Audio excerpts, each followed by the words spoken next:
for the men's Crown Jewel Championship.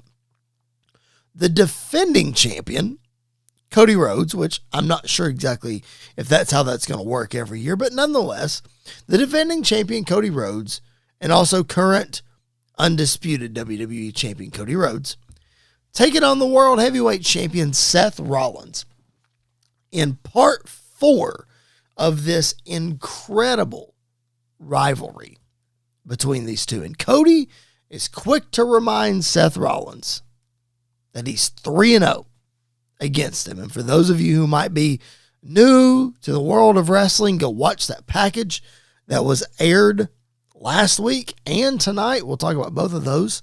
But those 3 matches, of course, Cody Rhodes' return at WrestleMania 38 to the WWE after being gone for 6 years, I think it was.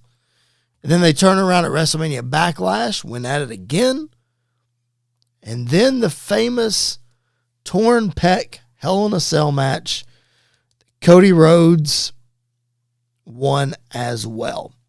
So this match, even though it's champion versus champion, no title on the line, it's not even about the Crown Jewel ring, if I'm being honest. It means more to these two. And as I just laid out right there, these two are forever attached to one another. Because if you go back and you look at Cody Rhodes' first run as Dashing Cody Rhodes, and when he had his dad and his brother, and they won the tag titles against the Shield, Roman Reigns and Seth Rollins. And then Seth having the 3 biggest matches of Cody's career when he came back. And then, of course, what Seth did for Cody at WrestleMania 40. So the 2 most important matches of Cody's career, WrestleMania 38 and WrestleMania 40, Seth Rollins is forever linked to those matches. So there was lots of rumors about these two that they didn't like each other when Cody first came back. I'm not sure exactly how true they were. There's probably some professional rivalry there. I know Cody talked a lot about the Dusty Kids and all that kind of stuff, but regardless, there's such an element of realism in this story because Seth wants to be the guy. Seth has always wanted to be the guy, and it just hasn't worked out. They've tried to make him the guy, and it hasn't worked. He's always that guy. I've long since said that he is the best in-ring performer of our generation, and I firmly believe that. But then you got Cody, who comes from the company that he started as a rival and comes back, and he beats Seth Rollins 3 times, and he immediately is the face of the company. He wins the championship, and Seth has a front row seat to it. And he's the guy, just like that. And you know, personally and professionally, that eats at Seth Rollins. And that's because Seth cares so much about his work, and he wants to be the best, and he wants to be that guy. But they seemingly just hand the ball to Cody. Now, I'm not saying Cody doesn't deserve it or that Cody didn't earn it. But professionally, there's that jealousy that's there. So where's that line of story and reality? You know, you have the whole watch situation where Cody and Becky Lynch talked about it on his podcast. And Becky says, oh, yeah, it's on the bus. He's never worn it. And then their first promo together, Seth wears it. A City Kitty in the chat right there. 3-0 story. The story promos have been fire. Absolutely. They've been fire. For sure. So, the promos between these guys and the video packages, I mean, it just makes me incredibly excited for what happens in this match. Now, listen, in this specific match, we know that these guys are going to tear the house down. We really do.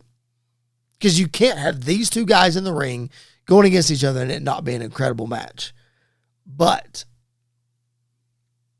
it's what happens after this match that is the most important part of this story. Now, we've seen, again, go back, Seth not listening to Heyman on Friday, and Heyman trying to put a wedge between Cody and Randy Orton, which the Cody and Randy story, that's for another time. But Heyman trying to help out Seth, trying to tell Seth at the end of SmackDown, don't go out there, don't go out there, don't go out there. And he doesn't listen. So I say that to say what happens after the match between Cody and Seth is the most important thing. Because I originally thought that this is a must win for Seth Rollins. Obviously, you don't want to go 4-0 or 0-4 against Cody Rhodes for your career. If you want to be the guy, if you want that championship to be credible. But Seth Rollins loses this match. You imagine what the story is now? I mean, Heyman laid it out perfect tonight. Seth said, what if I don't beat Cody? And Heyman said, well, you're going to lose the locker room.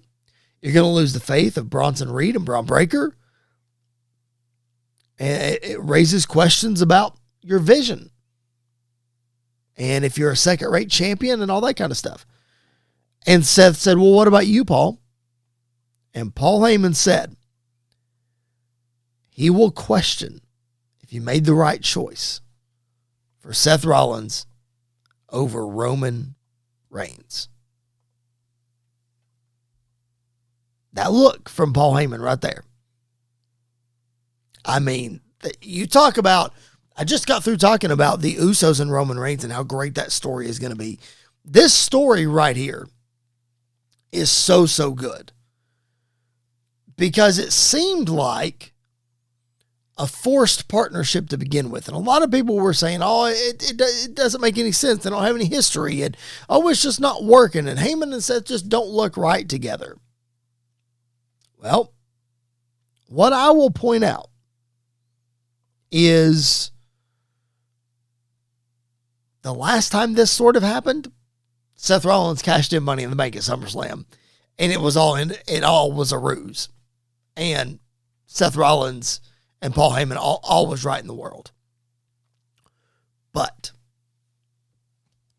if Seth Rollins loses this match, you imagine just Seth going crazy. Just absolutely crazy. I think it was Bully Ray on Busted Open this morning that said, I want to see Seth in a straitjacket in a padded room.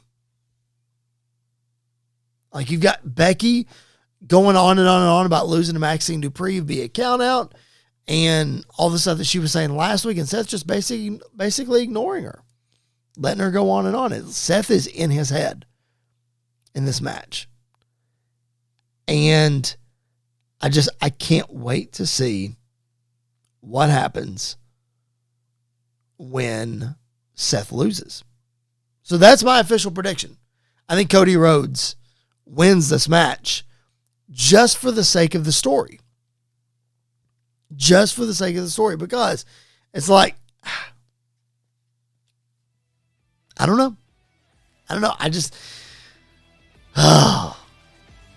I'm excited for it. I really am. I think they're doing some really good stuff with this. I think they're making this really, really, really interesting. So I'm going to go Cody Rhodes defeating Seth Rollins.